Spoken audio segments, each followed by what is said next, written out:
એવો સમય બનાવો, થોડા દિવસમાં સમય બનશે પિયુષભાઈ. કોઈ એવો ફોન આવશે, પેપરમાં આવશે, ન્યૂઝમાં આવશે કે કોઈ બેંક લૂંટાઈ ગઈ. પાદરામાં રામનગર વિસ્તારમાં છેલ્લા 10 વર્ષથી ઘરમાં માતાજીનો મઠ બનાવી લોકોના દુર્દર્દ મટાડવા, 25 પ્રકારના રોગ મટાડવા, અસાધ્ય રોગ મટાડવા, કેન્સર મટાડવા, સંતાન પ્રાપ્તિ વગેરે દાવા કરી અને રૂપિયા 1000થી માંડી 11,000 થઈ 1,51,000 રૂપિયાની ફી વસૂલતો હતો. માતાજીનો ભાઈને ડર બતાવતો હતો.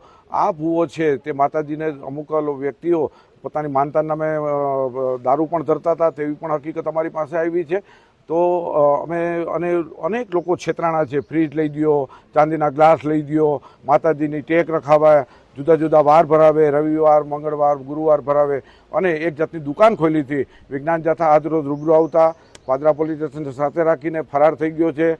પોતાને માતાજી અત્યારે કોઈ પણ પ્રકારની મદદ કરી નથી અને આ ભૂવો જે બોલતો હતો અને લોકોને ભરમાવતો હતો એ પોતે જ ભાગી ગયો છે. લોકોએ આમાંથી બોધપાઠ લેવાની જરૂર છે. અમે લોકોને અપીલ કરી કે હિન્દુ, મુસલમાન કે ક્રિશ્ચન કોઈ પણ આવા ઢોંગી હોય તો એને ખુલ્લા કરી હિંમત રાખીને ફરિયાદ કરવા આગળ આવે તેવી જાથા અપીલ કરે છે. અમારી પાસે જે હકીકત આવી છે સંતાન પ્રાપ્તિ છે. બીજું લોકોને ભાઈને માતાજીનો ડર બતાવીને 51,000 રૂપિયા ફ્રીજ લઈ દેવું છે, પોતાના વસ્તુ સાધનો વસાવવાના છે, વાહન ખરીદી કરતો હતો.